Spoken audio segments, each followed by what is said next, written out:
हाँ भाई, किसको याद है क्या हुआ था लास्ट क्लास में? कौन से टाइप? ऐसा भी मुझे सच में याद नहीं है वाली कहानी नहीं है।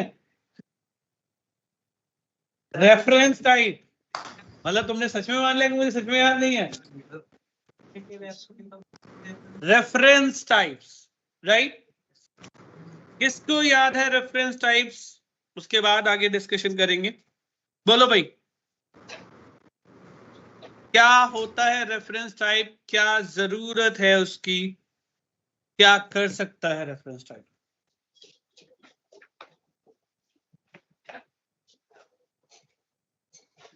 बहुत शांति है। ऐसी शांति तो खतरनाक होती है यार।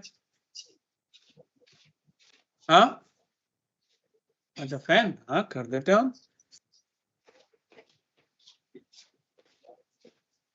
मैं एक बार पहले बैच की फाइल ऑन कर लेता हूँ क्योंकि मुझे याद आ जाएगा फिर क्या था यार। एसी भी नीचे कर लेता हूँ, उसने 26 पे करवा के फिर मैं भी भूल गया कि ये, और दूसरा भी ऑन कर लेते हैं, वो थोड़ा बेटर रहेगा ना। तुम्हारे ऊपर रहेगी सीधा। अब तो फैन की जरूरत नहीं पड़ेगी। चलो ठीक है गाइस, कंटिन्यू करते हैं, स्टार्ट करते हैं। देखो टॉपिक का नाम था रेफरेंस टाइप, और रेफरेंस टाइप का क्या मीनिंग होता है? When you are referring to a cell और a range, may be a row, may be a column, may be address of something, right? वो क्या कहलाती है हमारे लिए? Reference type. रेफरेंस टाइप तीन तरह की होती हैं: रिलेटिव रेफरेंस, एब्सोल्यूट रेफरेंस और मिक्स्ड रेफरेंस। रिलेटिव रेफरेंस का मतलब,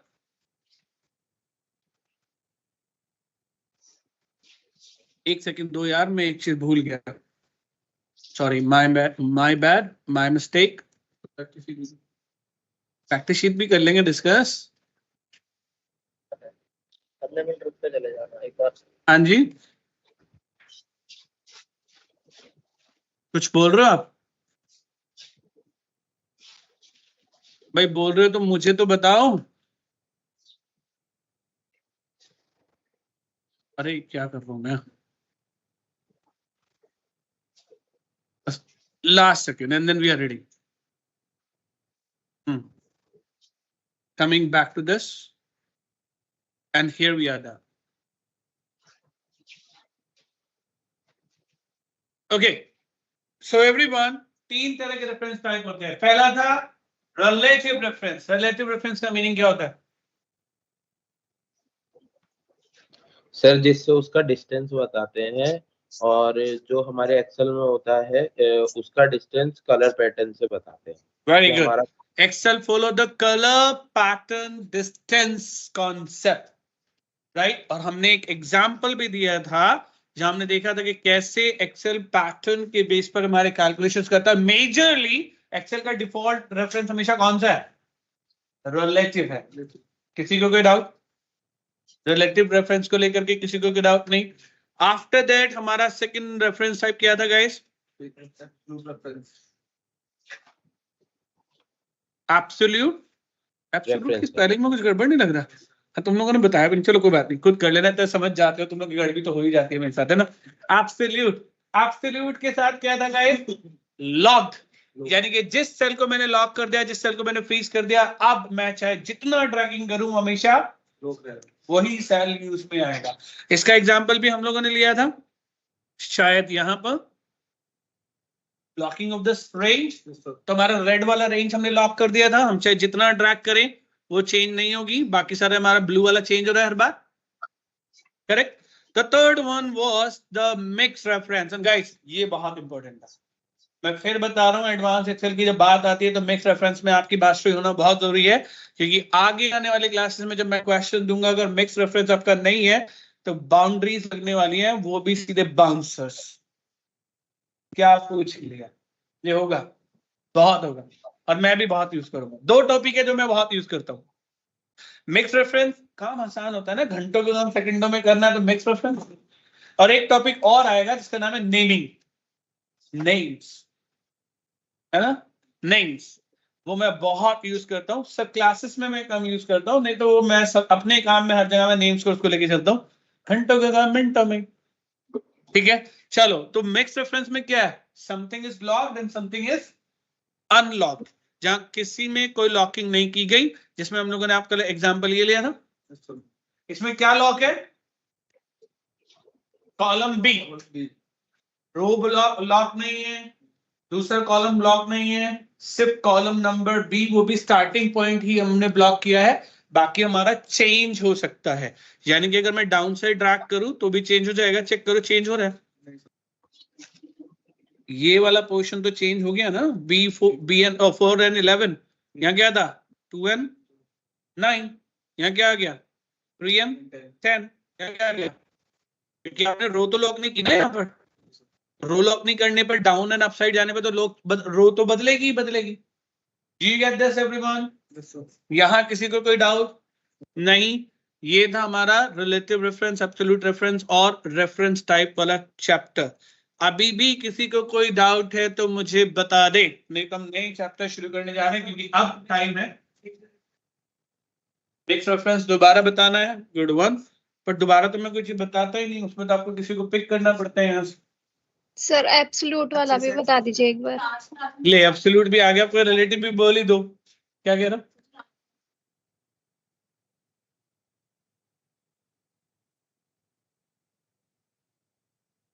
चलो कोई नहीं, कोई नहीं, अगर ऐसी है तो फिर करते हैं एब्सोल्यूट, और रिलेटिव तो नहीं करना ना, रिलेटिव भी करना है दोबारा बता दो, क्योंकि एक ने एब्सोल्यूट बोल दिया, एक ने मिक्स बोल दिया, बचा ही क्या, सिर्फ रिलेटिव बचा, नहीं ना, सर मिक्स बता दीजिए एक बार, वो भी करा दें। चलो ठीक है, कर लेते हैं, कोई बात नहीं, तो फिर मैं वापस वही फाइलें ऑन कर लूं, कुछ नया बनाऊं, चलो वही कर लेते हैं ऑन। देखो गाइस, आप जब भी कोई रेफरेंस लेते हो, आप देख सकते हो यहाँ पे भी क्या हुआ, ब्लू कलर का पैटर्न बना ना, है ना, मैं चाहे पूरी रेंज लूं या सिंगल सेल लूं या कोई फंक्शन लूं या कोई वो लूं, फॉर्मूला लूं, एक्सेल हमेशा क्या कर रहा है, कलर चेंज कर रहा है। वो कलर चेंज किस लिए कर रहा है, जिससे कि वो याद कर सके कि कौन सा सेल कितनी दूर से लिया गया। दरअसल ये आपकी हेल्प के लिए कभी बनाया ही नहीं गया, लेकिन हाँ होती जरूर है, मुझे पता चल जाता है रेड वाला यहाँ पे, ग्रीन वाला यहाँ पे, ब्लू वाला यहाँ पे, सिल्वर यहाँ पे, जो भी है 255 कलर्स होते हैं, और यही रीजन है कि किसी भी फंक्शन की मैक्सिमम पैरामीटर लिमिट जो है 255 होती है। अब समझ में आ गया वो 255 क्यों है, क्योंकि एक्सेल के पैरामीटर्स नहीं, एक्चुअली कलर्स लिमिटेड है 255। आरजीबी कलर सुना है ना, 0 to 255 होता है ना, पता है ना आरजीबी कलर कॉम्बिनेशन किसी को 0 to 255 होता है, इसीलिए इसका भी 255 है, ठीक है। तो यहाँ पर 255 कलर कॉम्बिनेशन हो सकते हैं, उससे ज्यादा नहीं, इसीलिए यहाँ पर कलर पैटर्न, और जब आप किसी भी पैटर्न को शिफ्ट करते हैं, रेफरेंस को शिफ्ट करते हैं, तो आप नोटिस करेंगे कि आपका पैटर्न भी ऑटोमेटिकली शिफ्ट कर जाता है, राइट। मैं किसी भी डायरेक्शन में लेके जाऊं वो शिफ्ट होता रहेगा, जितना जितना मैं डाउन साइड अप साइड, देखो यहाँ पर ये है रो नंबर 8 से आ रहा है, लेकिन जैसे डाउन किया रो नंबर 9 हो गया, तो जैसे जैसे मैं मूव करूंगा ऐसे ऐसे पैटर्न भी शिफ्ट होता रहेगा, मूव होता रहेगा, चाहे वो मैं कॉपी करके करूं या ड्रैग करके करूं, क्योंकि अल्टरनेट हमने तो लर्न किया है कि dragging is also the copy command in Excel, correct. अगर आप इसे ड्रैग करते हो तो ये भी तो कॉपी कमांड है ना, तो अल्टीमेटली हम कॉपी कमांड की बात कर रहे हैं। तो if I do that one, control C, and if I move it anywhere else, तो एक्सेल उसी पैटर्न डिस्टेंस को फॉलो करके मेरी वैल्यू को पेस्ट करेगा। Do you get that? और यही हमारे लिए कहलाता है रिलेटिव रेफरेंस। इसमें किसी को कोई डाउट? जब मैं चाहता हूं कि नहीं यार एक्सेल ये पैटर्न फॉलो ना करे, उसे लॉक करके रखे, तो हम किसका यूज करते हैं? F4, F4, F4, F4, right? F4, F4, F4 एक डॉलर का सिंबल लगाता है, और ये डॉलर का सिंबल, ये डॉलर का आइकन बताता है कि ये पोर्शन लॉक है, और सिंबल हमेशा पहले लगता है। मैंने पहले भी बोला था, कभी भी आप ये नहीं बोलेंगे कि जी के बाद या फिर कुछ middle in between the G and C. No, अगर ये बोला तो गलत डेफिनेशन है। जिसे लॉक करना है, अगर कॉलम को लॉक करना है तो कॉलम से पहले, रो को लॉक करना है तो रो से पहले डॉलर लगे। तो यहां पर डेफिनेशन पहले की है, ना बाद की ना मिडिल की। ठीक है, तो अगर मैंने यहां पर नोटिस किया तो डॉलर डी से पहले लगा है, मतलब कॉलम लॉक हुआ है। यहाँ पर $5 से पहले लगाया तो यहाँ पर रो भी लॉक हुई है। आपने इसे लॉक किया। अब आप चाहे इसे जितना ड्रैग करें, कॉपी पेस्ट करें, आप नोटिस करेंगे कि वो रेफरेंस अब भी वही है, वो शिफ्ट नहीं हो रहे हैं, राइट? और यही कहलाया हमारे लिए एब्सोल्यूट रेफरेंस टाइप। क्लियर है? किसी को कोई डाउट? नो। थर्ड वन हमने बात की थी कि हमने एक पोर्शन को तो लॉक कर दिया, एक पोर्शन को हमने ओपन छोड़ दिया। तो ये वाला रेफरेंस टाइप हमारे लिए क्या कहलाएगा guys? Mixed, because something is locked and something is unlocked. ऐसे में जो लॉक है, जैसे कि कॉलम अगर लॉक है तो अगर कॉलम में चेंजेस करेंगे तो कॉलम शिफ्ट नहीं होगा, लेकिन उसमें रो लॉक नहीं है, इसलिए रो ऊपर नीचे जाने पे चेंज हो जाएंगे। और जहां पर रो को लॉक करना है वहां डॉलर आप रो के नंबर से पहले लगाते हैं, right? So if I do that one, if I drag it, I notice कि यहां पर मेरे रो नंबर बदल गए लेकिन कॉलम अभी भी सेम ही है, राइट? लेकिन अगर मैं यहां पर ये करूं तो मेरा यहां पर कॉलम नंबर सेम है, जबकि यहां कॉलम नंबर बदल गया। That is going to be identify the system. और जो आपको ढूंढना पड़ता है, आपको हमेशा दिमाग लगाना पड़ेगा कि मुझे लॉक करना किसे है। रो लॉकिंग करनी है, कॉलम लॉकिंग करनी है, दोनों को लॉकिंग करनी है, किसी को लॉकिंग नहीं करनी। एज पर द क्वेश्चन, ये डिफिकल्टी लेवल में भी काउंट होता है एक्सेल के अंदर, क्योंकि आपको जब क्वेश्चन मिलेंगे आप कहोगे यही नहीं हो रहा सर, बाकी तो सब हो रहा है, ये लॉकिंग नहीं समझ में आ रही। अब समझ में आ गया गाइस मिक्स्ड, एब्सोल्यूट और रिलेटिव रेफरेंस टाइप्स? किसी को कोई डाउट? नो? गुड। तो एग्जांपल्स हमने इसके देख लिए थे, ठीक है? एक बार फिर से एग्जांपल करा देते हैं। सर ये ना एग्जांपल में एक बार मिक्स्ड रेफरेंस टाइप का बता दीजिए। बिल्कुल। तो पहला, किसी को कोई डाउट पहले पार्ट में? रिलेटिव ही चलेगा, क्योंकि मैं चाहता हूं कि जब ड्रैग हो तो वो हर क्वार्टर का टोटल करके दे, राइट? दूसरे एग्जांपल में मैक्स फंक्शन में किसी को कोई डाउट? क्यों लॉकिंग नहीं की? सबको पता है, लॉकिंग कर दूंगा तो फिर क्वार्टर बन के ही करेगा ना। इसमें किसी को डाउट? मिन में, एवरेज में, काउंट फंक्शन में? पता है सबको, कोई डाउट नहीं काउंट में, राइट? यहां से हमारा शुरू होता है कॉम्बिनेशन। तो मैंने इस रेफरेंस में तो कुछ भी लॉक नहीं किया, लेकिन इस रेफरेंस में मैंने सब कुछ लॉक किया। तो क्या मैं इसे भी मिक्स रेफरेंस बोल सकता हूं? Yes sir. नहीं बोल सकते। क्यों नहीं बोल सकते? क्योंकि मिक्स के अंदर एक ही एड्रेस में कोई पोजीशन लॉक और कोई पोजीशन अनलॉक होता है। यहां पर तो दो फॉर्मूलाज है, दो फंक्शंस है ना, जो अपना अपना काम कर रहे हैं। आप ये जरूर कह सकते हो कि हमने दो अलग अलग एब्सोल्यूट और रिलेटिव को कंबाइन करके सॉल्यूशन बनाया, लेकिन ओरिजिनली ये मिक्स रेफरेंस नहीं है। क्योंकि मिक्स्ड कहता है कि एक रेफरेंस या तो रो या कॉलम में से कोई एक लॉक होगा और कोई एक ओपन होगा। तो ये मिक्स रेफरेंस नहीं है। क्लियर है? हम सिर्फ इतना कह सकते हैं कि हमने रिलेटिव और एब्सोल्यूट रेफरेंस के मिक्सचर से एक सॉल्यूशन किया। बट ये मिक्स रेफरेंस किसी सूरत में नहीं है। तो हमने देखा कि ये मैं बता रहा कि यहाँ पर रेड कलर का एक पैटर्न बना होगा, ये रहा रेड कलर का दिख रहा है हमारा, और यहाँ एक पैटर्न ब्लू कलर का बना होगा, और हमने क्या बोला, ब्लू कलर का जो पैटर्न है वो रिलेटिव है, यानी कि वो चेंज होगा। मैं चाहे ऊपर लेके जाऊं या नीचे लेके जाऊं, कहीं भी ड्रैग करूं वो हमेशा वेरी करेगा, क्योंकि ना मैंने रो को लॉक किया, ना ही मैंने कॉलम को लॉक किया। और यहाँ डिमांड ही नहीं है डाउन साइड ड्रैग करने की, या डिमांड सिर्फ क्या है, राइट साइड ड्रैग करने की है। और जब राइट साइड ड्रैग करने की है तो मतलब रो पे तो इफेक्ट पड़ेगा ही नहीं किसी भी सूरत में, इफेक्ट सिर्फ किस पे पड़ेगा, कॉलम पे। तो कॉलम हमने लॉक ही नहीं किए, यानी कि जब मैं यहां आऊंगा तो B2 to B9 अपने आप ही C2 to C9 हो जाएगा, फिर आगे जाके C2 to C9, D2 to D9 हो जाएगा, और वो ऐसे ही कॉन्टिन्यूसली चेंज होता रहेगा। लेकिन यहां पर हमने ऐसा नहीं किया, हमने डिवाइड किया इस total of sales for Q1 को किसके साथ, B2 से लेकर के E29 तक सबको लॉक कर दिया यहाँ पर। इसका क्या मतलब हुआ गाइस, ये मैं चाहे ऊपर लेके जाऊं या नीचे लेके जाऊं या लेफ्ट लेके जाऊं या राइट लेके जाऊं, ये चेंज नहीं होगा, ये परफेक्टली लॉक है। और ऐसी सिचुएशन में हमारा रिजल्ट इस पर्टिकुलर पोजीशन के लिए लॉक रहेगा, यानी कि मैं चाहे कितना भी आगे लेके जा रहा हूं ये वही आ रहा है। Do you get that everyone? तो ये मिक्स रेफरेंस नहीं है, ये सबको क्लियर हो गया या अभी भी डाउट है? अच्छा हुआ तुम लोगों ने पूछ लिया, नहीं तो तुम लोग इसे मिक्स रेफरेंस मान के चल रहे थे। अरे वाह, चलो ये तो क्लास रिपीटेशन का फायदा हो गया, गुड। इसमें कुछ मिक्स्ड है, ये तो सिंपल सा इजी सा है ना, इसमें तो कोई डाउट नहीं होना चाहिए।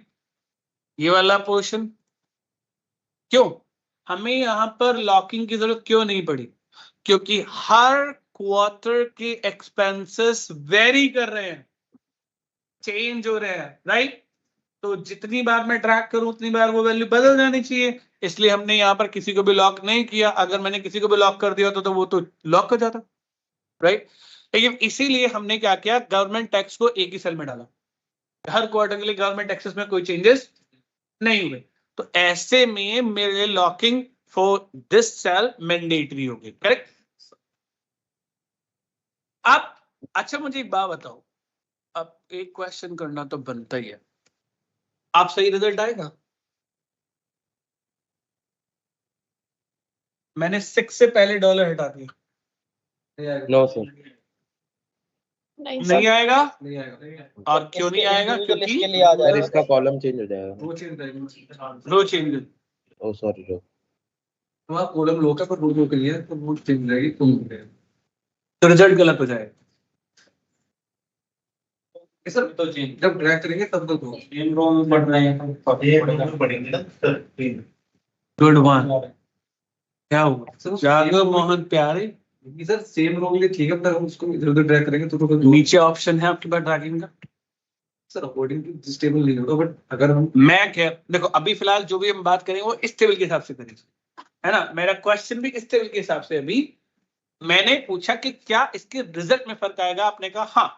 इसके रिजल्ट में क्यों फर्क आएगा, इसके रिजल्ट में फर्क नहीं आएगा ना, क्योंकि मैं अगर इसको एंटर भी कर दूं तो क्या फर्क पड़ रहा है भाई, सेल तो अभी भी वही है ना। हाँ पॉसिबली है कि ड्रैग करने पर आता है, लेकिन ड्रैग करने पर भी नहीं आएगा। क्यों नहीं आएगा, क्योंकि ड्रैग करने पर भी मैं रो तो बदल ही नहीं रहा हूँ, ड्रैगिंग तो रो साइड बिल्कुल, और कॉलम मेरा लॉक है ऑलरेडी। तो इसके लॉकिंग होने से, रो नंबर के लॉकिंग होने से या ना होने से यहाँ पर रिजल्ट पे कोई इंपैक्ट नहीं पड़ेगा, राइट। लेकिन हाँ अभी क्या मैं इसे मिक्स रेफरेंस बोल सकता हूँ? नो सर, ये मिक्स रेफरेंस है गाइस, क्या हो गया आप लोगों को, क्यों नहीं है? No sir, correct, very good. देखो आप ये बात कैसे भूल जाते हो कि एक एड्रेस के अंदर अगर रेंज होती तो बात अलग थी, यहां पर तो ये एड्रेस फुल्ली लॉक्ड है और ये एड्रेस फुल्ली अनलॉक्ड है, रिलेटिव है, तो आप इसे मिक्स कैसे कह सकते हो? मिक्स के लिए क्या बोला था, या तो रो या कॉलम में किसी एक का लॉक या अनलॉक होना जरूरी है। तो यहां तो ऐसे ही नहीं, या तो दोनों ही, या तो लॉक है या दोनों ही रिलेटिव है, तो ये भी मिक्स रेफरेंस नहीं है। हाँ, ये combination of relative and absolute जरूर है, but that's what you need to identify ना, कि भाई मुझे क्वेश्चन सॉल्व करने के लिए कॉम्बिनेशन चाहिए या मिक्स्ड ही चाहिए। एंड दिस इज व्हाई मैं कह रहा हूं कि मिक्स इतना आसान नहीं होता, क्योंकि मिक्स हमेशा लोग मान लेते हैं कि combination of relative and absolute itself is a mixed one. No, right? Do you get it everyone? किसी को कोई डाउट? नेक्स्ट की बात करते हैं ग्रॉस प्रॉफिट। ये तो आई थिंक इजी था, इसमें तो कैसा नहीं है पार्ट, इसी में किसी को कोई डाउट हो तो बोलो। This one minus my government tax amount as well as expenses, तो हमारे लिए क्या निकल के आ गया? प्रॉफिट निकल के आ गया, राइट अमन? चलो, ग्रोथ वैल्यू तो ठीक है सबको कि भाई ग्रोथ वैल्यू का मतलब होता है प्रीवियस कंटेंट के हिसाब से, सॉरी प्रीवियस वैल्यू के हिसाब से मेरी करंट वैल्यू में कितने चेंजेस आए हैं, है ना? ग्रोथ क्या रही है, पॉजिटिव रही है, नेगेटिव रही है। अब ये दो तरीके से रिप्रेजेंट हो सकती है, या तो परसेंटेज में या फिर वैल्यू में, राइट? तो यहाँ पर हम किसकी बात कर रहे हैं? परसेंटेज की बात, उसकी वैल्यू की बात कर रहे हैं। If I go to the value, I found कि मैं प्रीवियस वैल्यू में से करंट वैल्यू को माइनस, सॉरी करंट वैल्यू में से प्रीवियस वैल्यू को माइनस करूंगा तो मेरे लिए उसका चेंज आ जाएगा। Do you get it? और इसमें मुझे लॉकिंग की जरूरत इसलिए नहीं पड़ने वाली क्योंकि जब भी मैं ड्रैग करूं तो चेंज होते रहने चाहिए। डन? नाउ यही काम हमने किसमें किया? परसेंटेज में कर दिया। तो परसेंटेज करने के लिए पहले माइनस करेंगे, जो रिजल्ट आएगा उसको प्रीवियस वैल्यू से डिवाइड करेंगे, and that's what we did, correct? कोई डाउट नहीं? यहां लॉकिंग की जरूरत पड़ेगी? बिल्कुल नहीं पड़ेगी, राइट? लेकिन अब आते हैं क्यूमुलेटिव टोटल, और यहां हमें लॉकिंग की जरूरत पड़ेगी, क्योंकि क्यूमुलेटिव, देखो मैं आपको बताता हूं लोग क्या करते हैं, जब उनको क्यूमुलेटिव दिया जाता है तो मेहनत थोड़ी सी ज्यादा करते हैं। वो लोग क्या करते हैं, पहले पहले उसका सम निकाल लेंगे, राइट? इसका सम निकाल लेंगे और फिर अगले सेल का भी सम निकाल लेंगे, और इस वाले में प्रीवियस वाले को क्या कर देंगे? ऐड कर देंगे। रिजल्ट तो सेम ही आ रहा है ना? क्या ये गलत है? बोलिए, क्या ये गलत है? किसी भी तरह से रिजल्ट तो मैच कर रहा है ना? तो ये गलत तो नहीं है ना? एक्चुअली अगर ये गलत भी नहीं है तो सही भी नहीं है। बता देता हूं क्यों गलत नहीं है तो क्यों सही नहीं। But I, you believe it और नॉट गाइस, मैंने आज तक जितने लोगों को एक्सेल सिखाया है और जब भी मैंने कभी क्यूमुलेटिव कैलकुलेशन को लेकर उनसे डिस्कशन किया तो मेरे लिए भी सरप्राइज रहा कि वो लोग हमेशा यही क्यूमुलेटिव कैलकुलेशन करते हैं। एक गलत कैसे है? गलत ऐसे है गाइस कि आपका जो फर्दर कैलकुलेशन है वो प्रीवियस कैलकुलेटेड वैल्यू के ऊपर डिपेंड कर रहा है ना? अगर गलती से भी मुझसे इस वाली वैल्यू में कोई भी चेंज मैनुअली हो जाए तो क्या हुआ?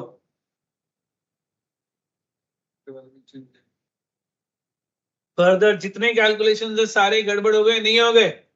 अब बताओ, और पॉसिबिलिटीज है ना कि गलती से कुछ ऐसा हो जाए। इसमें भी ऐसा होगा क्या? इसमें भी ट्राई करते हैं। हुआ क्या ऐसा? कुछ नहीं हुआ, क्योंकि इसकी डिपेंडेंसी किसी भी प्रीवियस सेल के ऊपर नहीं है। तो इससे अगर मैं गलत नहीं बोल सकता तो मैं इसे परफेक्ट भी नहीं बोल सकता। पर 99% लोग यही कैलकुलेशन करते हैं जो भी मैंने डिलीट किया। हाँ,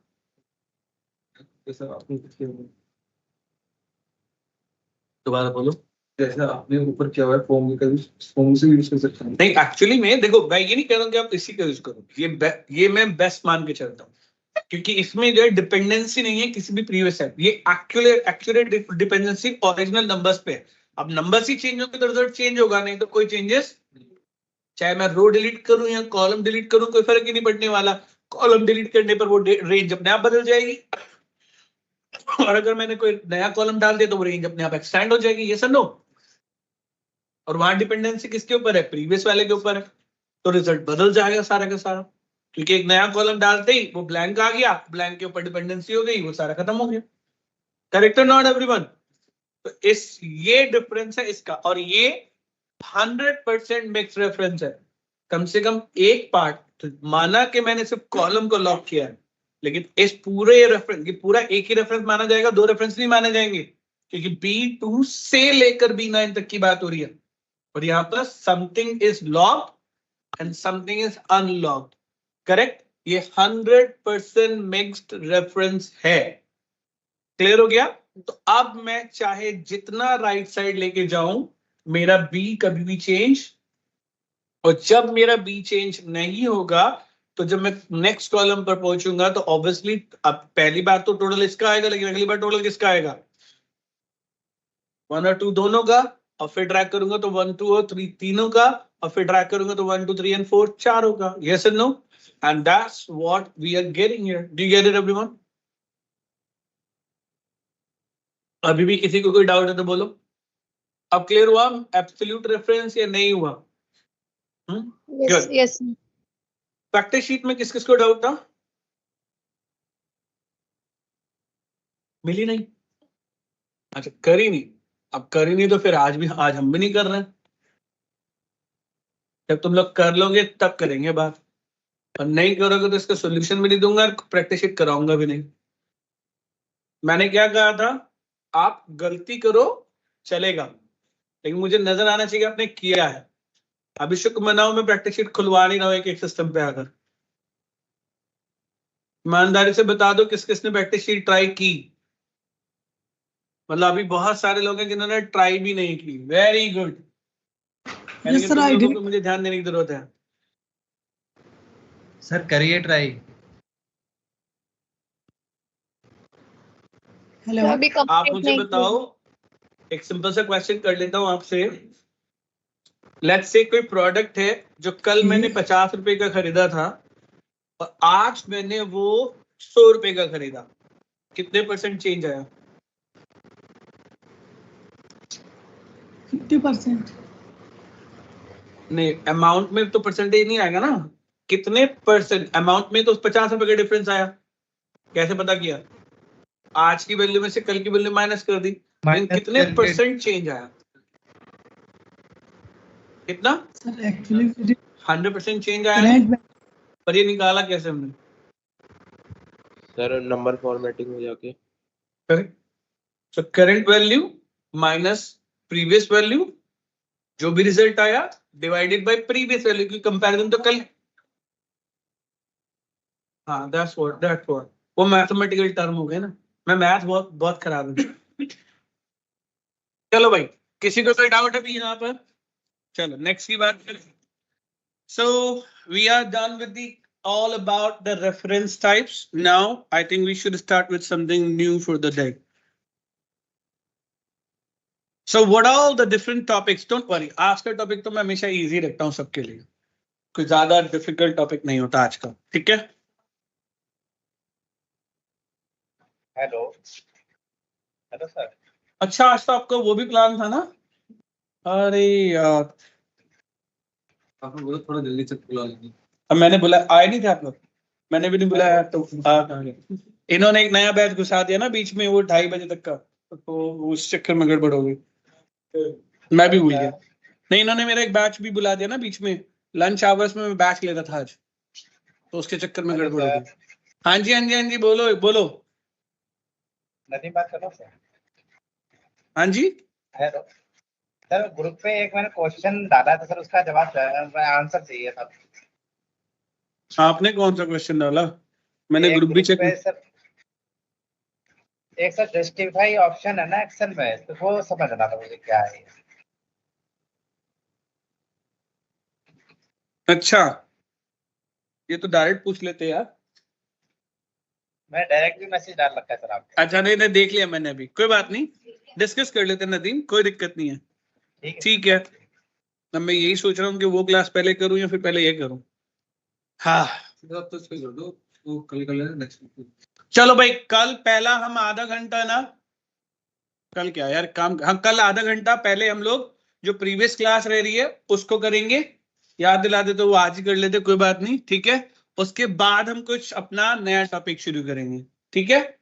तो चलो, पहले क्वेश्चन हमारे पास है जस्टिफाई। आई एम श्योर आप लोगों ने जस्टिफाई एज एन अलाइनमेंट सुना होगा, left alignment, right alignment, centre alignment, और शायद जस्टिफाई अलाइनमेंट वर्ड में होता है। क्या होता है जस्टिफाई अलाइनमेंट, क्या करता है?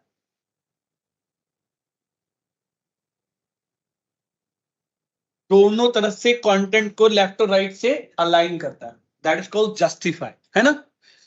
लेकिन क्या एक्सेल में जस्टिफाई कमांड भी वही है?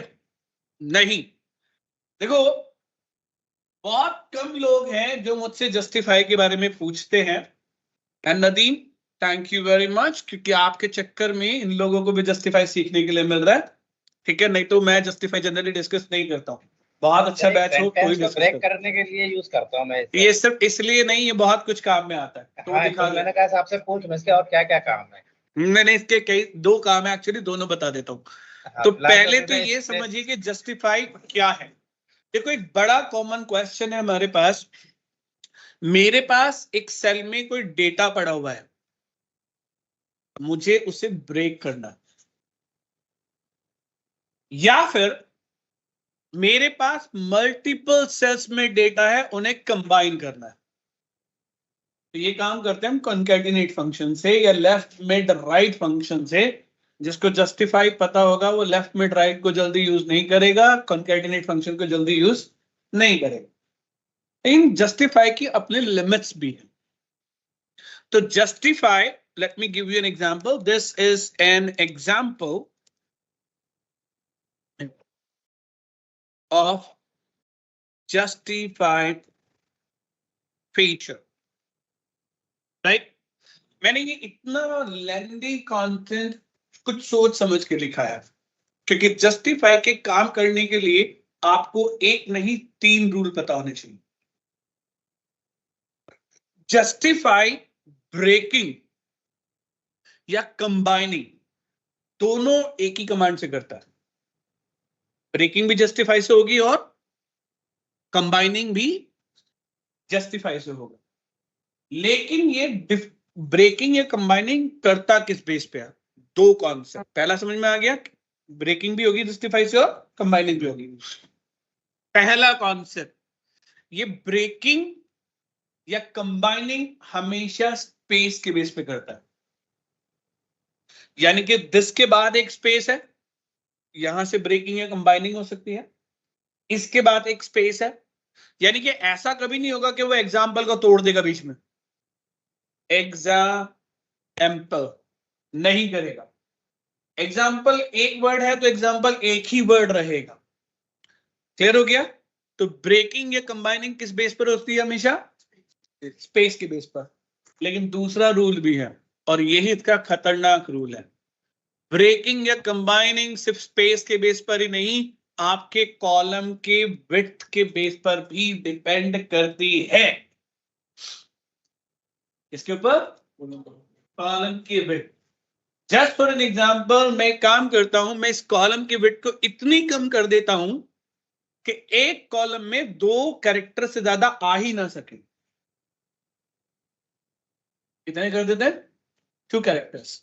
ठीक है, मैंने इस सेल को सेलेक्ट किया, उसका साइज कम करके सिर्फ 2 कैरेक्टर के आसपास कर दिया। अब आप जानते हो क्या कि दिस तो ब्रेक होगा नहीं, स्पेस पर ही ब्रेकिंग होगी। अब लगाते हैं कमांड, और मैंने देखा क्या, home, this one, justify. Okay, did you know what happened everyone? क्या हुआ? दिस एक अलग सेल में आ गया, इस एक अलग सेल में आ गया, एन एक अलग सेल में आ गया, एग्जाम्पल एक अलग सेल में आ गया, ऑफ एक अलग में आ गया, जस्टिफाई अलग में आ गया, फीचर अलग में आ गया। क्यों? क्योंकि हमारे कॉलम की विड्थ कितनी थी? ये इज और एन इसीलिए लिखा गया था। राइट नाउ अंडू करते हैं और इसको कर देते हैं 4 कैरेक्टर या 5 कैरेक्टर के आसपास। 5 क्यों किए? मैंने स्पेस भी ले लिया यहां पर, IS स्पेस IN। कितने कैरेक्टर हो गए? 5। IS स्पेस IN 5 कैरेक्टर हो गए ना। तो ये तो एक सेल में आ सकते हैं। अब समझ में 5 के लिए अगर 4 लूंगा तो क्या होगा? फिर से ब्रेकिंग हो जाएगी। तो मैंने इसको 5 या थोड़ा सा एक्स्ट्रा करके देख लेते हैं और अब ट्राई मारते हैं गाइस, फिर देखते हैं क्या होता है। क्या हो गया? इस और डन भी किस में आ गए इस बार? एक सेल में आ गए, राइट। थोड़ा और करके देख लेते हैं, इस बार थोड़ा सा एक्स्ट्रा करते हैं। मुझे भी नहीं पता मैंने कितना दिया। अब जो मैक्सिमम फिट हो सकता है ना, as per the number of characters, ये उतनी ही ब्रेकिंग करेगा। Do you get it now? अभी क्या किया गया? ब्रेकिंग। जस्टिफाई कमांड आपके सेल के कंटेंट को रो में ब्रेकिंग करता है, कॉलम में कभी नहीं, क्योंकि कॉलम के लिए आपके पास टेक्स्ट टू कॉलम कमांड अलग से है, जो यूज भी थी हम लोग, है ना। ये कुछ नया ना आपके लिए? आई डू रिमेम्बर, मुझे याद है, ठीक है। नेक्स्ट की बात करते हैं कि अभी ये सिर्फ ब्रेकिंग ही नहीं गाइस, कंबाइनिंग भी करता है। तो कंबाइनिंग की भी शर्त वही है, सर कॉलम का साइज बनाओ, क्या कंबाइन कराना है। तो मैंने सिर्फ जस्टिफाई तक कराना है, और इसीलिए मैंने क्या किया, कॉलम को लगभग उस हाइट विड्थ पर लेकर आ गया जहां ये जस्टिफाई तक आ सकता है, राइट। सर सब, हाँ जी, एक सेकंड दो बस। क्या हुआ गाइस? अब बोलो आपका क्वेश्चन क्या था? सर मैं कहते हैं ब्रेक करने के लिए सेंटेंस की लेंथ भी इशू करती है इसमें, लेंथ कितनी होनी चाहिए? नहीं, वो Maximum लेंथ, वो ऐसा कुछ नहीं है, ये कॉलम की विड्थ के ऊपर डिपेंड करता है, एंटायरली कॉलम की विड्थ। कॉलम की विड्थ आप क्या रखते हो? एक कॉलम में एक पैराग्राफ ही पड़ा था मेरे पास, और मैं उसे इसके थ्रू ब्रेक कर रहा था, और बिल्कुल ही मिनिमम विड्थ कर दी थी इसकी कॉलम की, तो वो कर नहीं रहा था सर उस सेंटेंस को। हाँ, तो वो तो सारे कैरेक्टर को ब्रेक कर देगा ना, जब आप मिनिमम कर दोगे तो हर वर्ड अलग अलग अलग अलग उसमें आ जाएगा। हाँ नहीं आ रहा था सर, वो लेंथ बहुत बता रहा था कि इसकी लेंथ बहुत है, क्या था? लेंथ इशू दिखा रहा था सर कुछ।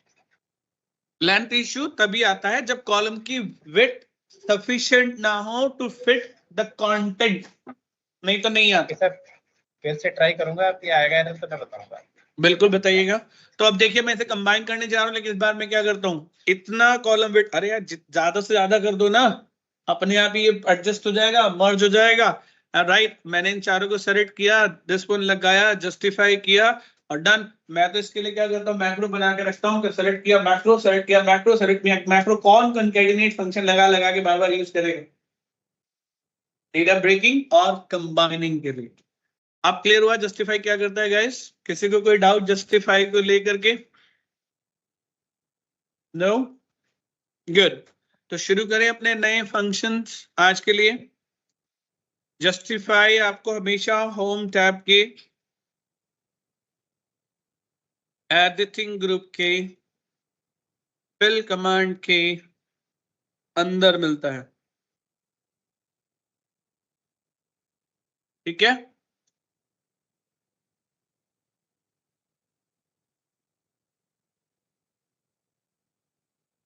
डन। फिर डाउट किसी को यहां पर? बाकी ट्राई कर लेना, ठीक है। तो आज हम कौन से फंक्शंस करेंगे? सोच रहा हूं कुछ नया करा दूं क्या? नहीं, अभी नहीं।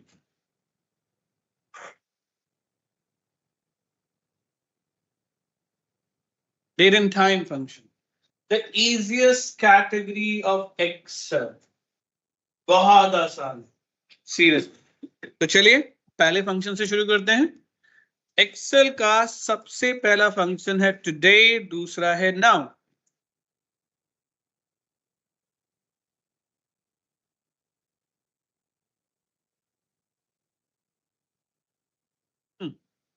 सो टुडे फंक्शन करता क्या है?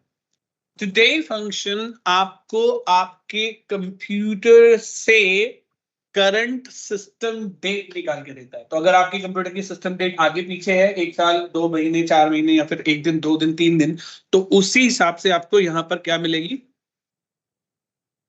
Current date. But did you notice guys, this function is not asking for any parameter. और मैं पहले भी बोल चुका हूं कि कोई फंक्शन पैरामीटर नहीं मांगेगा तो आप उसमें कोई पैरामीटर पास नहीं करेंगे। So I can close it and I get the answer. और इसका बेनिफिट क्या है गाइस? ये हर डे चेंज होगी। क्यों? क्योंकि ये सिस्टम से रिट्रीव कर रहा है, और जैसे आपकी सिस्टम की डेट बदलेगी तो ये भी और यहाँ पर फॉर्मेट क्या आ रहा है? वो इसलिए क्योंकि मैंने अपनी रीजनल सेटिंग बदली हुई है। अभी मेरा यूएस का सेशन चल रहा है, उसके लिए मैंने टेम्परेरी अपनी रीजनल सेटिंग बदल दी। इंडिया कर लेते हैं फटाफट इसको।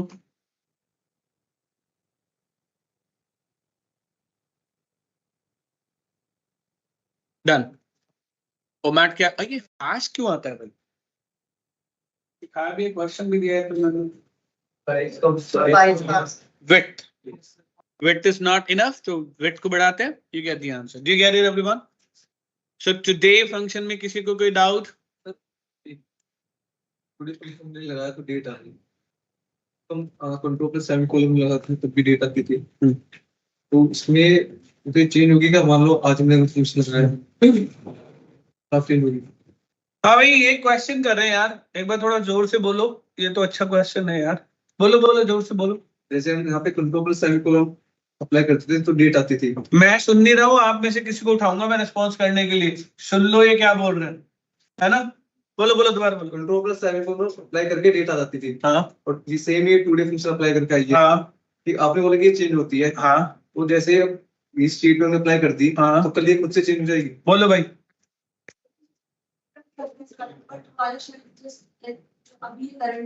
सर अगर चेंज होगी। कंट्रोल सेमीकोलन एक कांस्टेंट वैल्यू रिटर्न करता है जो कभी चेंज नहीं होती, जबकि ये क्या करेगा? चेंज करेगा। तो कंट्रोल सेमीकोलन कौन सी सिचुएशन में लगाना चाहिए और ये कब लगाना चाहिए? भाई अगर मैं कोई इनवॉइस बना रहा हूं तो टुडे लगाना क्या सही होगा? पता लगा कल खोली फिर इनवॉइस फिर कल बदल गई, और परसों ओपन की उसकी इनवॉइस फिर से बदल गई। कह रहे थे तो डेट ही नहीं समझ में आ रही, तूने इनवॉइस कब बनाई थी?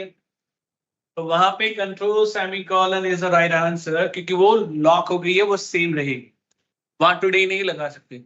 लेकिन मुझे गवर्नमेंट फॉर्म भरना है, और अगर हम सब ने गवर्नमेंट फॉर्म्स भरे हैं तो आई एम श्योर हम लोगों ने एक चीज देखी होगी, एज टिल टुडे। अब आज की डेट तो हर रोज बदल जाती है ना भाई, तब बैठते हैं हम लोग कैलकुलेटर लेके। क्या है, अगर मैं टुडे फंक्शन लगा के कैलकुलेट पहले से करके चल रहा हूं तो जब भी मैं फाइल ऑन करूंगा तभी मेरे पास वो डेट एज अपडेटेड मिलेगी, है ना? तो टुडे फंक्शन आप ऐसी सिचुएशंस में लगाते हैं जहां पर आपको चाहिए कि डेट हमेशा चेंज होनी चाहिए। मैं चाहता हूं कि एम्प्लॉय ने आज तक काम किया नहीं किया, अगर अटेंडेंस है तो वो खुद पे खुद ही उसकी सैलरी कैलकुलेट करके रख ले पहले से। कल जब आए तो कल तक की सैलरी कैलकुलेट हो, नेक्स्ट डे फाइल ऑन करो तो क्यों अपना काम। देखो यार मैं बताता हूँ, लोग आधे से ज्यादा ना मैनुअल जॉब करते हैं। 30 दिन की सैलरी काउंट कैलकुलेट करनी होती है, 31 डेज की जितने भी 21 होते हैं, बेसिकली सैटरडे संडे वर्किंग नहीं है, तो वो पता है क्या करते हैं, लगाते रहते हैं। मैं नीचे भी देखता रहता हूँ लोग, अरे क्या करते रहते हो यार। मैं उनको बोलता हूँ भाई काय में लगे रहते हो, कितने घंटों क्या करे अविनाश, लगे रहो। मैं बताता नहीं उनको, अपने स्टूडेंट्स के अलावा मैं जल्दी किसी की हेल्प नहीं करता, मैं उनको बिल्कुल नहीं बताता। वो कहता है अविनाश से बना के दे देना हमारे लिए, इतना टाइम नहीं है कि तुम्हारे लिए बना के दूंगा। लेकिन गाइस आप बिलीव नहीं करोगे, ये काम उनको डेली हर महीने करने की जरूरत है ही नहीं। हम चीजों को इतना एक्सेल के फंक्शन के टुडे फंक्शन के साथ ही ऑटोमेट कर सकते हैं, कोई और फंक्शन लगा के ऑटोमेट कर सकते हैं कि वो सिर्फ अपनी शीट ऑन करेंगे और आज तक की सैलरी कैलकुलेट होकर के खुद आ रही है। कल आएंगे, जहां अटेंडेंस मारी वहां सैलरी कैलकुलेट, जहां अटेंडेंस नहीं मारी वहां डिडक्शन हो जाएगा। तो उन्हें करना क्या है, उन्हें सिर्फ कैलकुलेट करनी है, और वो भी हम ड्रॉप डाउन भी दे सकते हैं कि यहां से यहां तक इन दिनों के वो बताओ।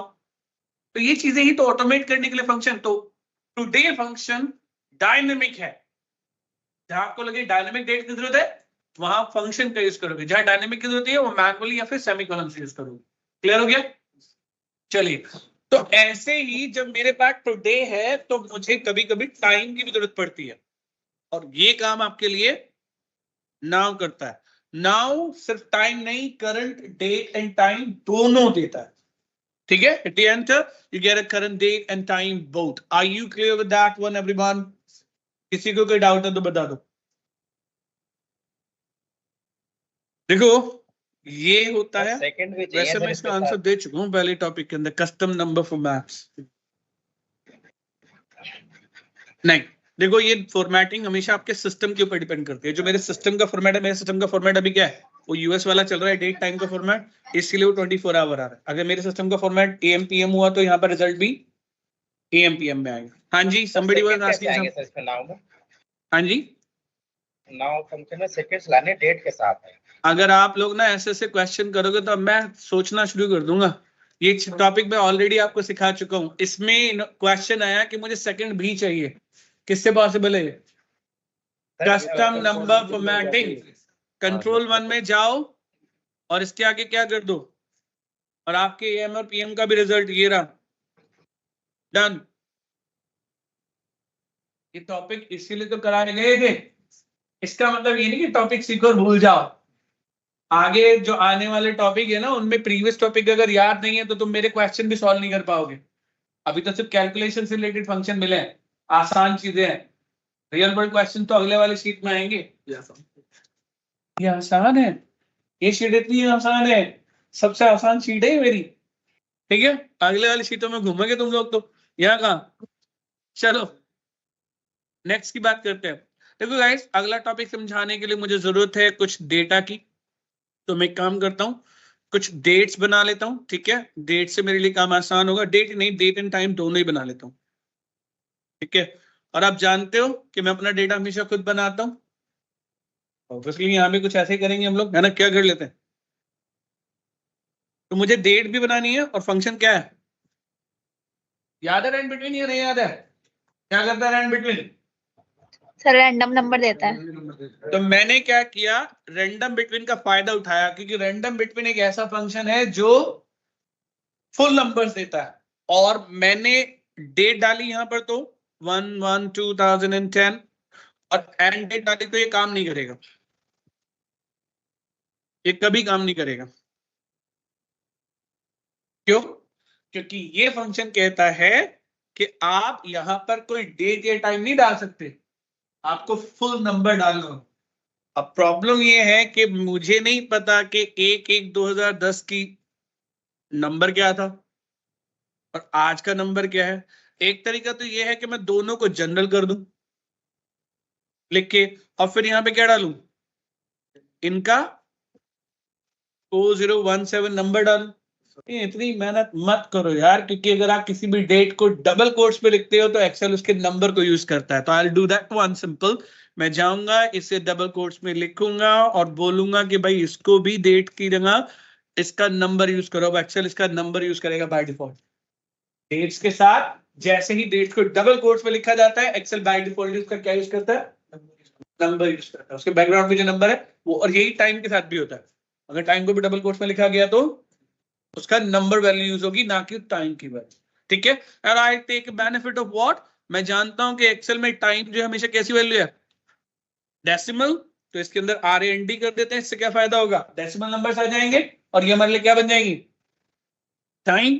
ठीक है, and I get it date and time both. एक आया डेट एंड टाइम, ये तो है नहीं। फॉर्मेटिंग, तो इतनी मेहनत क्यों करनी, फॉर्मेट पेंटर पे जाओ, फॉर्मेट पेंटर कर चुके हैं ना हम लोग, कॉपी करो और उठा के उसके ऊपर पेस्ट मारो, राइट, डबल क्लिक करो और बाद में इसको कॉपी पेस्ट एज वैल्यू करो। पेस्ट स्पेशल भी कर चुके हैं ना हम लोग, पेस्ट एज वैल्यू, जिससे कि सिर्फ वैल्यू पेस्ट है, right. Sorry, do you get it now? कोई फॉर्मूला कोई फंक्शन नहीं, अब हमारे पास डेट एंड टाइम दोनों है। किसी को कोई डाउट है तो बोलो कैसे डेट एंड टाइम आया।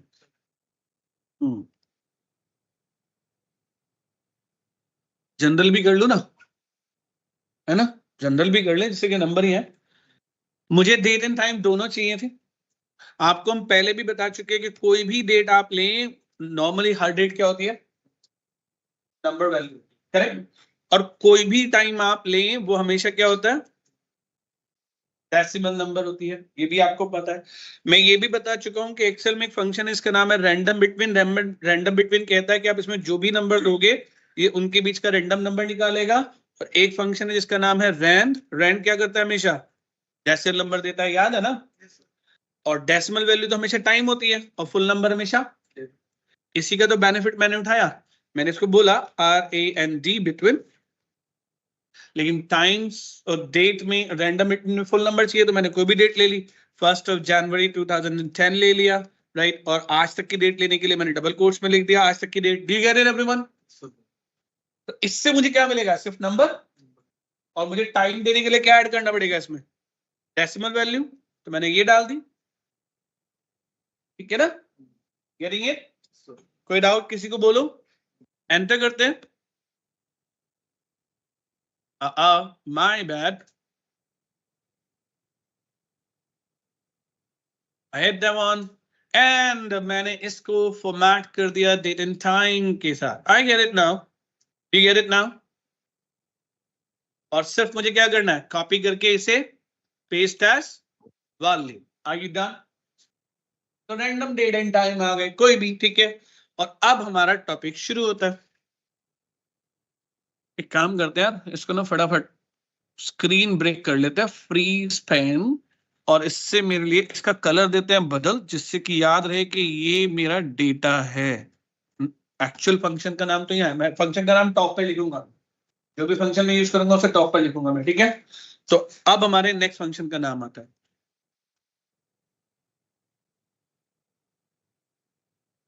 कैसे डेट एंड टाइम बना? किसी को अभी भी कोई डाउट है तो बोलो। नो? चलिए, तो अब मान के चलते हैं कि ये है क्या। पहले तो काम करते हैं, फाइल को सेव कर लेते हैं।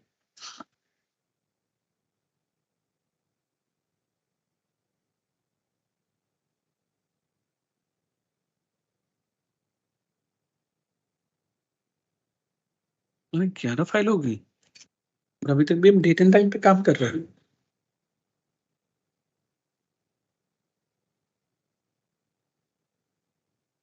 तुम गलत बैच में आ गए हो, हमारे चक्कर में मैं जा रहा है। चलो नेक्स्ट की बात करते हैं। Guys, let's say you have been provided some data जिसमें डेट टाइम एक ही सेल पे मिक्स होके आ गया, and it's a common possibilities. ऐसा नहीं है कि ऐसा नहीं होता। आप वेब से डेटा उठाओ, आपको कहीं से डेटा मिलता है, and it get combined a lot, it's a very common error. Now the demand is कि मुझे इसमें से एक रिपोर्ट बनानी है जो ईयर्स के बेस पे बननी है, या फिर मंथ्स के नेम के बेस पे बननी है। मंथ्स के नहीं, मंथ का नंबर नहीं। तो प्रॉब्लम ये है कि अगर मैं ईयर्स के बेस पे कोई कैलकुलेशन करना चाहूंगा तो मैं नहीं कर सकता। क्यों नहीं कर सकता? कि मुझे सिर्फ दिख रहा है कि यहाँ ईयर है, लेकिन ओरिजिनली अगर मैं ईयर्स के बेस पे कोई कैलकुलेशन करने की कोशिश करूं तो एक्सेल उसे कंसीडर नहीं करेगा। एक्सेल कहेगा कि आप जो भी कैलकुलेशन कर रहे हो वो डेट के बेस पे हो सकती है, ईयर या मंथ के बेस पर नहीं हो सकती, क्योंकि सेल में डेट एंड टाइम है, ना कि ईयर्स। तो ऐसे में हमें ईयर्स को एक्सट्रैक्ट करना पड़ेगा, मंथ्स को एक्सट्रैक्ट करना पड़ेगा, एक सेपरेट कॉलम, एक सेपरेट वैल्यू बनानी पड़ेगी जो सिर्फ ईयर्स को स्टोर करे, जो सिर्फ मंथ्स को स्टोर करे, जो इसको स्टोर करे, राइट। ये और किसी तरह से पॉसिबल है ही नहीं। So Excel gives you the first function with the name called year, right? Year एक ऐसा फंक्शन है जो किसी भी डेट, टाइम या नंबर वैल्यू, नंबर के लिए वो क्या करेगा? 1 जनवरी 1900 से काउंट करना शुरू करेगा, और उसमें जो भी ईयर आता है उसे रिट्रीव कर दिया जाएगा, एक्सट्रैक्ट कर दिया जाएगा, आई get a year, right. Sometime it happens कि लोग यहां पर ईयर फंक्शन लगाते हैं और उनका रिजल्ट आ जाती है डेट। तो कोई बताएगा ऐसा क्यों हुआ?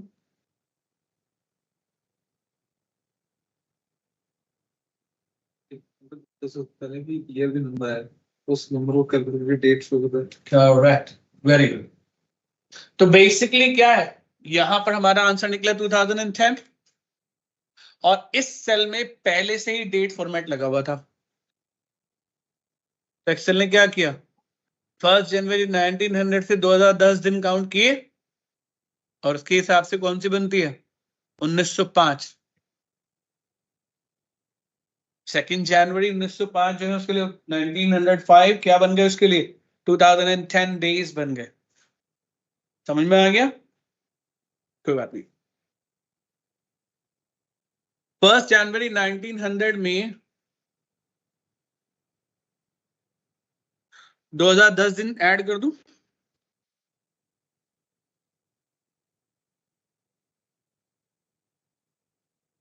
ठीक है, जुलाई आ रहा है क्या? 3 जुलाई आ रहा है, एक दिन का ऊपर कोई लीप ईयर का पंगा रहा होगा। ठीक है, देखना पड़ेगा मुझे। और नहीं, ये टाइम भी तो है 11 बजे की शाम का, 12 तो बजे नहीं ना। अच्छा, इसमें टाइम भी तो है भाई, डिफरेंस तो आएगा क्योंकि 12 थोड़ी ना बजे हैं। 12 बजे के बाद तो एक दिन पूरा होगा, वहां टाइम ही नहीं है। तो एक सेकंड की वजह से भी टाइम, वो पूरे दिन नहीं हुए। 3 जुलाई शुरू नहीं हुआ है ना, 3 जुलाई शुरू होने के लिए 12 बजने के बाद का टाइम होना जरूरी है, वो नहीं हुआ अभी। ठीक है, तो यहाँ पर क्या वो 22 जुलाई 2 जुलाई ये है। अगर मैं इसकी फॉर्मेटिंग को मैच कराऊं तो चेक करो, क्लियर है? तो 2010 जो इसका आंसर आया है वो एक्चुअली में उसने उतने दिन ऐड कर दिए किसके अंदर, 1 जनवरी 1900, और जो नंबर ऑफ डे बनेगी वो निकाल दिया। अभी क्लियर है या अभी भी डाउट है? एवं ही नहीं पढ़ा रहा हूँ ये चीजें, इन सब पे ना मेरे पास ऑलरेडी दिमाग में क्वेश्चन के तुम लोगों को फंसाना कहां पर है, प्रैक्टिस शीट में। ठीक है, be ready for that as well. अगर ये सोच के चल रहे हो कि ऐसे ही करा रहा हूँ बस समझा रहा हूँ, तो गलत फहमी में मत रहना, क्योंकि मैं तुम्हें डेटा बना के नहीं दूंगा जिसमें ईयर होगा, क्वेश्चन करूंगा ईयर के बेस पर। मैं डेटा ही नहीं दूंगा जिसमें आवर्स होंगे, लेकिन क्वेश्चन करूंगा आवर्स के बेस पर, मिनट्स के बेस पर, सेकंड्स के बेस पर, क्वार्टर के बेस पर, मंथ के बेस पर, वीक के बेस पर। डेटा में कहीं नहीं दूंगा। तो अगर नहीं पता ना ये कॉन्सेप्ट तो उलझोगे। अगले दिन आके मुझसे कहो सर डेटा में तो कहीं नहीं आपने डेटा दिया। वो आपको सोचना पड़ता है कि मेरे पास अगर इंफॉर्मेशन नहीं है तो मुझे इंफॉर्मेशन या तो एक्सट्रैक्ट या क्रिएट करनी पड़ेगी। समझ में आ गया? इसलिए ये फंक्शंस आपको आने चाहिए। Right now another function, year एक फंक्शन है जो ईयर्स एक्सट्रैक्ट करने के लिए, तो ऑब्वियसली फिर हमारे पास एक फंक्शन मंथ भी होगा। मंथ क्या करेगा फिर? Correct, number value of month. कौन सा मंथ है यहां पर? 11. So my return value would be 11 and accordingly the other one. Do you get it everyone? फिर आउट। तो इसी तरह से फिर हमारे पास एक फंक्शन होगा डे। देखो हम लोग इसे डेट बोलते हैं, ठीक है? मेरे अंग्रेजों के साथ काफी बहस हो गई इस बात पे कई बार। They ask hey what's the day today, और हम इंडियंस क्या करते हैं हमेशा संडे मंडे ट्यूसडे बता देते हैं। हम इंडियंस यही करते हैं। तो इंग्लिश पीपल इसको ask hey Avinash what's the day today, अब मैं बोलूंगा मंडे ट्यूसडे, तो मेरी कई बार बहस भी उनके साथ। तो actually it's a Asian culture, Asia Asian country, तब एशिया नहीं बोलते ना, एशिया बोलते हैं। आई डोंट नो, आपको पता ही नहीं पता। अब एशिया नॉट एशिया, ठीक है? एशियन कंट्रीज के अंदर there is a rule that if somebody is asking for a day, meaning हमें weekday बताना होता है, Monday, Tuesday, Wednesday and all. But in European countries, a day stands for a date. A date. क्योंकि जब आपसे Sunday Monday Tuesday बोलेंगे ना, they will ask you what's a weekday today? Get it? तो वो वीक डे बोलेंगे। अगर उनको संडे मंडे जानना है कि कौन सा दिन है तो they gonna call it weekday.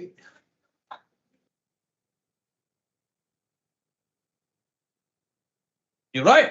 But हमारे पास ऐसे फिर एक फंक्शन, और यही चीज तो यहाँ पर हुई है। Why they've given a function called day? Why not a date? Can be question. भाई अगर मैं जानना चाहता हूँ, because day in Excel is not for returning you Sunday, Monday, Tuesday. It is returning you the date. जो उस दिन date है वो रिटर्न करने का काम डे फंक्शन कर रहा है। करेक्ट और not? Now you get it? So this is an English application and definitely it will work as the English people used to work. Get the one? So यहाँ पर अगर उनको date जाननी है, exact date, so they used to say date, right? So that's the reason why do we have a function called date.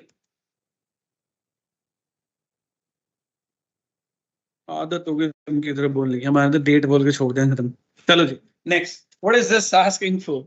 The first parameter if you notice everyone is the year. See, the date function in Excel is not only for extracting. There is something called, I don't know आप में से किसी ने सुना है या नहीं सुना है, जो टेक्निकल बंदा है उन्होंने तो पक्का सुना होगा डेटा वेयरहाउस के बारे में। तो टेक्निकल है उनको अच्छे से पता होता है डेटा वेयरहाउस। वेयरहाउस तो पता है ना किसको कहते हैं, क्या होता है वेयरहाउस? हिंदी में गोडाउन है ना, हिंदी में भंडार, इंग्लिश में गोडाउन है ना, भंडार गृह, उससे हम लोग बोलते हैं warehouse. So generally warehouses are for wheat or something like that one, other अनाज के लिए, सब्जियों के लिए, और पता नहीं किस किस जो सीजनल चीजें होती हैं उनके लिए बना लेते हैं। ऐसे ही warehouses for data भी हैं, right? जिनका काम सिर्फ और सिर्फ डेटा का कलेक्शन करना और उसको यूजर को प्रोवाइड करना, उसको एक्सेसिबिलिटी देना एक्सेट्रा होता है। So they use many mechanisms for getting stored that one. Technologies है, मैकेनिज्म है, तो वह एक कॉमन मैकेनिज्म होता है एंड वो हमें जरूरत भी पड़ती है। The problem, why do we need the warehouses and why am I talking all about this one specific to something called ETL process? Basically क्या होता है यहाँ पर, क्योंकि अगर आप भी जानते हो कि इंडिया में डेट्स को रिप्रेजेंट करने के लिए पहले डे आता है, फिर मंथ आता है, फिर ईयर आता है। तो यूएस में क्या सेम है, पहले मंथ आता है, डे आता है, वहां अलग आता है ना, और आई थिंक किसी और कंट्री में कुछ और भी फॉर्मेट हो सकता है, राइट? तो ये बड़ा कॉमन सा इश्यू रहता है कि हर कंट्री में अलग अलग नहीं है, लेकिन हो सकता है। एक यूजर मेरा जापान से है, जहां पे उल्टा लिखते हैं ईयर पहले मंथ बाद में उसके बाद हो। एक यूजर मेरा किसी और कंट्री से जहां पे मंथ उसके बाद ईयर उसके बाद हो। जनरली ऐसा नहीं है, बट हो सकता है ऐसे कोई सिचुएशंस हो, राइट? तो अब मैं कैसे काम करूंगा? तो ईटीएल प्रोसेस वो क्या कहते हैं, वो कहते हैं कि देखो भाई, डेट अगर कहीं से आ रही है तो जिस भी कंट्री से वो डेट आ रही है उसको लोड करने से पहले पहले ब्रेक कर दो। ईयर अलग निकाल दो, मंथ अलग निकाल दो, डे अलग निकाल दो, डे वाली वैल्यू को डे कॉलम में डाल दो, मंथ वाली वैल्यू को मंथ कॉलम में डाल दो, और ईयर वाली कॉलम को और ईयर कॉलम में डाल दो। अब चाहे दुनिया की किसी भी डेट से आए, किसी भी फॉर्मेट में आए, स्टोरेज मैकेनिज्म तो राइट हो गया ना। तो ऐसे में अब यहीं पे प्रॉब्लम आती है क्या, अब मैं इंडिया में काम कर रहा हूं, जब मैं वहां से डेटा उठाऊंगा तो वो क्या करेगा, ईयर अलग कॉलम में देगा, मंथ अलग कॉलम में देगा और डे अलग कॉलम में देगा। जब मैं यूएस में काम करूंगा तो भी तीनों चीजें मिलेगी। तो यहां पर हमें जरूरत पड़ती है चीजों को कंबाइन करने की, क्योंकि मुझे 3 कॉलम मिले हैं जबकि मुझे डेटा एक चाहिए। तो डेट फंक्शन कहता है कि जब भी आप डेट फंक्शन को यूज करेंगे आपको 3 पैरामीटर्स पास करने होंगे। वन इज द ईयर, जो भी आपका ईयर है, second one is the month, जो भी आपका मंथ है, and the third one is your day. कौन सी day? Day stands for date. मैं पहले बता चुका हूं, एक्सेल में जब भी डे बोला जाएगा उसका मतलब हमेशा डेट से होगा, right? I close that and I get a perfect date now. Do you get it everyone? तो उसने क्या किया, इन तीनों वैल्यूज को कंबाइन करके डेट रिटर्न कर दी। डन? वो इसलिए क्योंकि मेरे कंप्यूटर सिस्टम का फॉर्मेट इंडियन है। अगर यूएस में होगा तो वो करंट सिस्टम फॉर्मेट को यूज करता है। अगर आपके सिस्टम का फॉर्मेट DDMMYY है तो DDMMYY, MMDDYY है तो टोटली आपके कंप्यूटर सिस्टम फॉर्मेट के हिसाब से काम करता है। और आपका कंप्यूटर सिस्टम फॉर्मेट आपकी रीजनल सेटिंग के ऊपर डिपेंड है, करेक्ट? डन? तो डेट फंक्शन का एक और इस्तेमाल होता है, one more, not only for combining the data, even for extracting the data. मुझे डेट एंड टाइम एक ही सेल में मिल गया, बोला गया कि इसमें सिर्फ डेट निकाल लो, तो मैं डेट फंक्शन का इस्तेमाल करके भी ये काम कर सकता हूं। पहला पैरामीटर क्या है, मैंने क्या किया, भैया ईयर मांग रहा है ना, तो मैंने ईयर फंक्शन के अंदर ये वैल्यू टाइप कर दी। अरे तो ईयर से क्या निकल के आ जाएगा, फिर ये क्या मांग रहा है, तो कौन सा फंक्शन दे दिया, मंथ दे दिया, फिर ये दे दी वैल्यू, वो खुद ही मंथ निकाल के दे देगा। फिर क्या दे दिया हम लोगों ने, डे।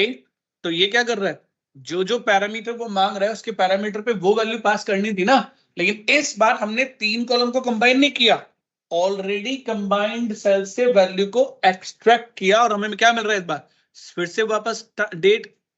लेकिन दोनों के रिजल्ट में, दोनों में डिफरेंस है ना गाइस, ये कंबाइंड है और ये extraction. Same function is doing two different jobs. Do you get that? किसी को कोई डाउट है? तो month, day, date, year, no doubts here, correct? Then let's, जब मेरे पास मंथ है, डे है, ईयर है, तो ऑब्वियसली फिर मेरे पास इसी तरह से आवर भी होगा, मिनट भी होगा, सेकंड भी होगा, और फिर टाइम भी होगा. Yes and no? बताओ फिर क्या क्या करेंगे फंक्शन. आवर क्या करेगा और मिनट क्या करेगा, टाइम, सॉरी सेकंड क्या करेगा, टाइम क्या करेगा, या तो कंबाइन या फिर एक्सट्रैक्शन. बिल्कुल सही, ठीक है. चेक करो आवर क्या लिखा है इसमें. आवर कितने इसमें 11, 11 बज के, तो 11 हमारे आवर हो गए, राइट. मिनट कितने हैं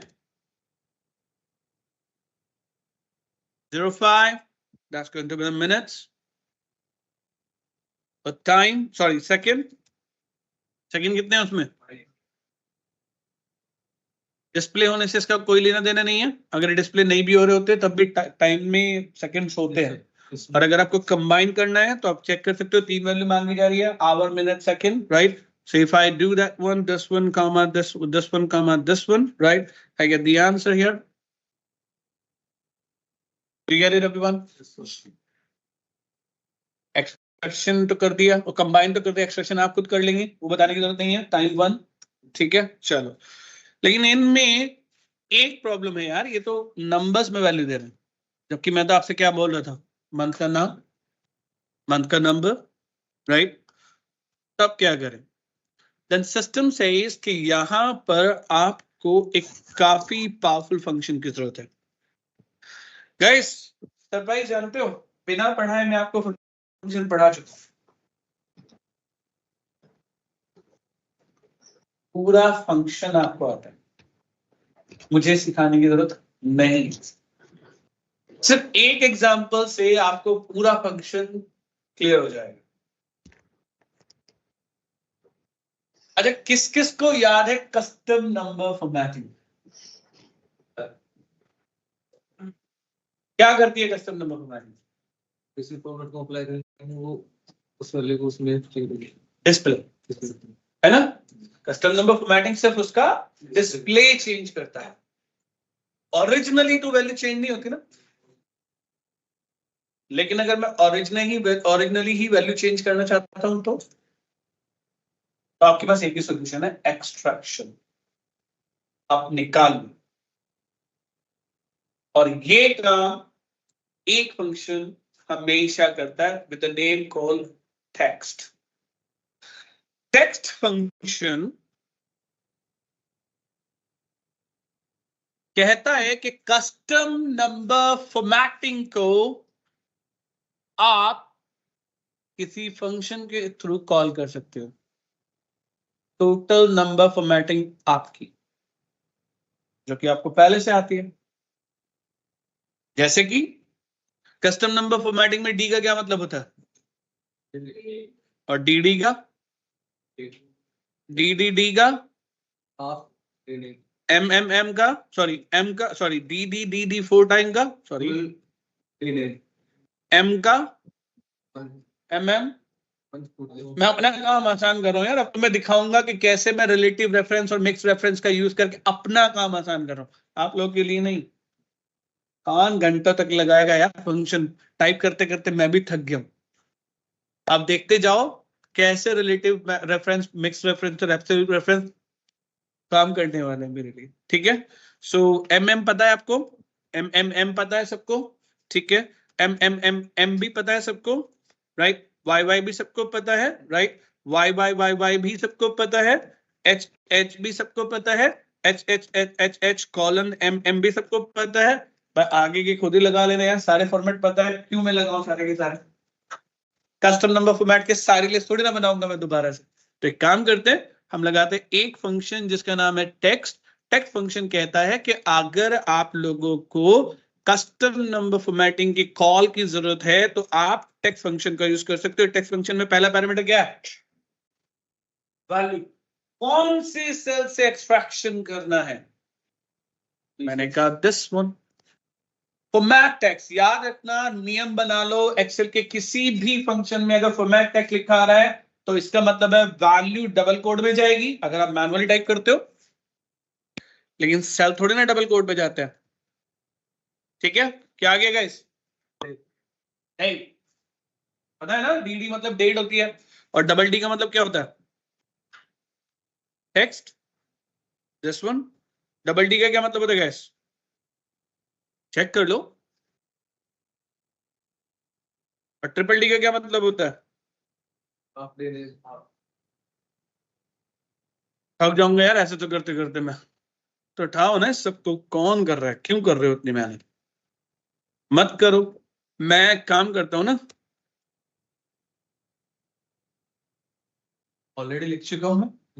और मैं यहां पे करता हूं रो लॉकिंग और यहां पे करता हूं column locking, right? And I drag it now, gate the answer for all of them in just one click. आप समझ में आया? आप रेफरेंस, मिक्स रेफरेंस और आपके रिलेटिव रेफरेंस कैसे फायदेमंद होते हैं? अभी आप एक एक सेल में जाकर के मैं एक ही जगह हर जगह फंक्शन टाइप करता, मतलब मैंने ऊपर भी डी लिखा, ऊपर डी भी लिखा, फिर ट्रिपल फाइव लिखा, फिर लिखा और फिर नीचे भी हर जगह डबल कोड में टाइप करता मैं। तो क्यों करना जब मेरे पास ऑलरेडी रेफरेंस है ना? हमने मिक्स रेफरेंस लिया, जो मुझे लॉकिंग चाहिए कि कॉलम नहीं बदलना चाहिए, इसलिए ये कॉलम तो यही रहने वाला था, लेकिन रो पे तो मैं नीचे ड्रैग करूं तो चेंज होनी चाहिए थी, इसमें लॉक किया किसको? कॉलम को। और जब मैं इसकी बात कर रहा हूं तो ये यहां से जाते हुए तो बदलेगा, लेकिन नीचे आते हुए ये नहीं बदलेगा, इसलिए हमने इसमें किस को लॉक किया। That's what you need to identify. मैंने इसीलिए बोला था गाइस, आपको हमेशा ढूंढना पड़ेगा कि लॉकिंग करनी किसकी है। अब लगा थोड़ा सा कि लॉकिंग का कुछ फायदा है, अभी तो देखते जाओ, कॉम्प्लेक्सिटी लेवल तो बढ़ेगा अभी। उसकी जरूरत इसलिए नहीं पड़ी क्योंकि मैं खुद डी या डबल डी टाइप नहीं कर रहा हूं। अगर मैं डी या डबल टी टाइप करूंगा तो मुझे डबल कोट्स में ही लिखना पड़ेगा। मैं ऊपर लिख चुका हूं तो मैं दोबारा क्यों टाइप करूं? बोलो भाई, टेक्स्ट फंक्शन समझ में आ गया? लेकिन टेक्स्ट फंक्शन के साथ जो ड्रॉबैक होता है वो चेक करते हैं कितने लोगों ने नोटिस किया। गाइस, डी और डे फंक्शन दोनों सेम रिजल्ट दे रहे हैं? पक्का सेम रिजल्ट दे रहे हैं?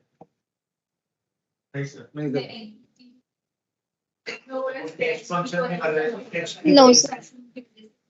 क्या दोबारा बोलो।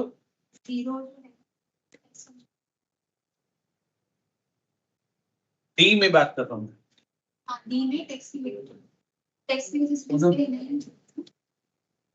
डी डी की बात कर लो, चलो चौर है, ध्यान दो थोड़ा। That's the big difference.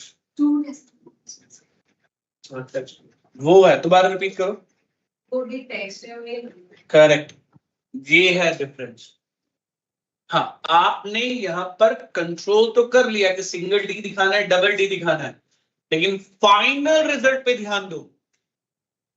आपके डे फंक्शन या मंथ फंक्शन में वैल्यू रिटर्न जो हो रही है वो हमेशा नंबर वैल्यू, और according to the rule Poonam zero तो हटेगा, इनिशियल जीरो हटेंगे।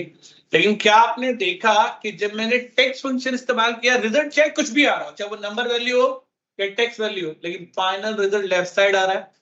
और लेफ्ट साइड कौन सी चीजें आती है हमेशा? तो टेक्स्ट का फाइनल रिजल्ट हमेशा टेक्स्ट वैल्यू ही होती है।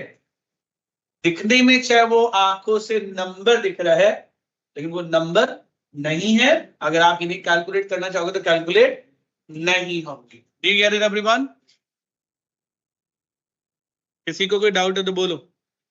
अब समझ में आ गया? तो अब ये भी एक क्वेश्चन होता है, जनरली ये डेट एंड टाइम का पार्ट नहीं है, इसे बाद में कर लेंगे, चलो कर ही लेते हैं, कोई बात नहीं।